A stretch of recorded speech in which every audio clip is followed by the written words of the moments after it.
सती माता परेशान थी उसी दृश्य को देखकर। अब सती जी जिस दृश्य को देखकर शंकर जी प्रसन्न हैं, तो सती जी को शंकर जी से पूछना चाहिए था, पर पूछा नहीं। यह भी एक बड़ी विडंबना की बात है कि हम समझ ना पाएं और जिसे जानकारी है उससे हम पूछे नहीं।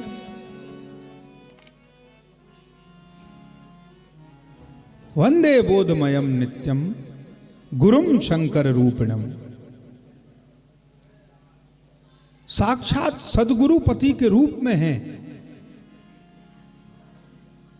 लेकिन पूछा नहीं गया। क्यों? क्योंकि वहां भी अभिमान।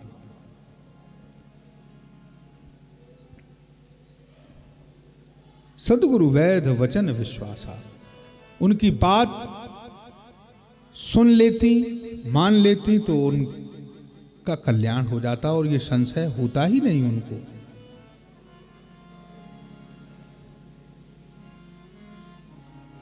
लेकिन सती जी ने विश्वास नहीं किया। राम जी के विषय में महादेव ने बतलाया,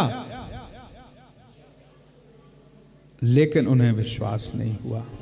अब यह मुझे एक बात याद आ गई। पूज्य महाराज श्री संभवतः इसी क्रम में बतलाते थे कि कभी कभी कुछ लोग ऐसे होते हैं कि जो अपनी अभिमानता के कारण कई त्रुटियां कर बैठते हैं, लेकिन उन्हें ये बोध ही नहीं होता कि हमसे कोई त्रुटि हो गई। एक घटना मुझे याद आती है, महाराज श्री बतलाते थे कि एक सज्जन अपने पुत्र को लेकर के एक बड़े आचार्य के पास गए। आचार्य के पास पहुंच करके उन्होंने प्रणाम किया और कहा कि आचार्य जी, मैं अपने बालक को विद्या अध्ययन के लिए आपके सानिध्य में छोड़ने आया हूं। तो पिता ने उसी स्वर में कहा कि वैसे तो लड़का हमारा बड़ा होशियार है, लेकिन फिर भी कुछ बातें जो व्यवस्थित तरीके से सिखाई जा सकती हैं वो आपके सानिध्य में सीख जाएगा तो और अच्छा हो जाएगा।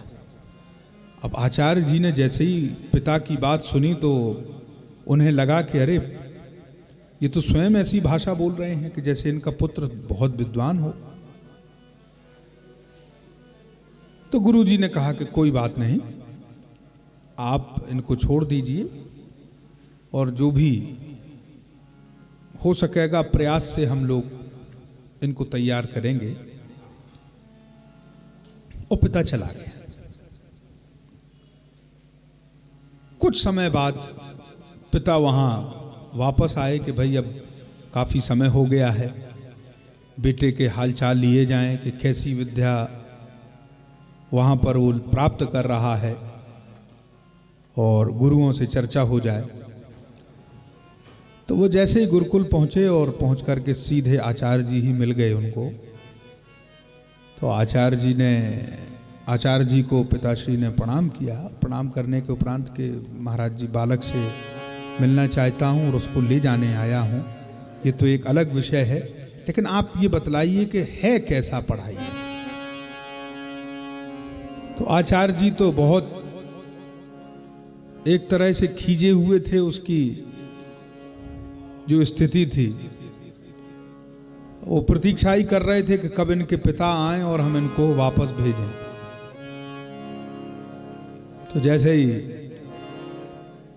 वो मौका मिला तो आचार्य जी ने बड़े हास्यास्पद ढंग से बात कही। उन्होंने कहा कि अरे साहब, आपके बेटे में जैसे अगर 100 गुण होते हैं प्रकृति में, तो 100 में आप ये मान लीजिए कि 98 गुण हैं आपके बेटे में, गुण ही गुण हैं। तो पिता और प्रसन्न हुआ, बोले ये तो हम जानते ही थे महाराज, 98 गुण हैं उसमें, बस 2 नहीं हैं। जो दुर्गुण हैं वो 2 हैं उसमें। तो पिता ने कहा कि ठीक है 98 तो हैं, लेकिन वो 2 गुण कौन से हैं जो हैं नहीं इसमें, वो बता दो आप। बोले बस 2 ही हैं। बोले क्या? बोले एक तो इसमें अपनी अकल है नहीं, और हम जो कहते हैं वो ये मानता नहीं है। तो ये बड़ी विडंबना की स्थिति उत्पन्न हो जाती है कि हमारे पास ज्ञान हो नहीं और जो ज्ञानी जन है उनकी हम माने नहीं, तो गंभीर स्थिति हो ही जाती है। ठीक इस प्रसंग में भी हमें यह देखने को मिल रहा कि सती जी खुद तो समझ नहीं पा रही हैं, लेकिन देवादिदेव महादेव की बात को भी नहीं मान रही हैं। तो स्थिति क्या होगी?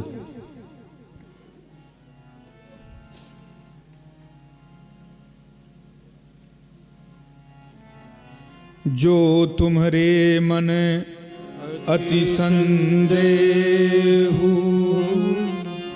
तो किन जाई परीक्षा लेहु।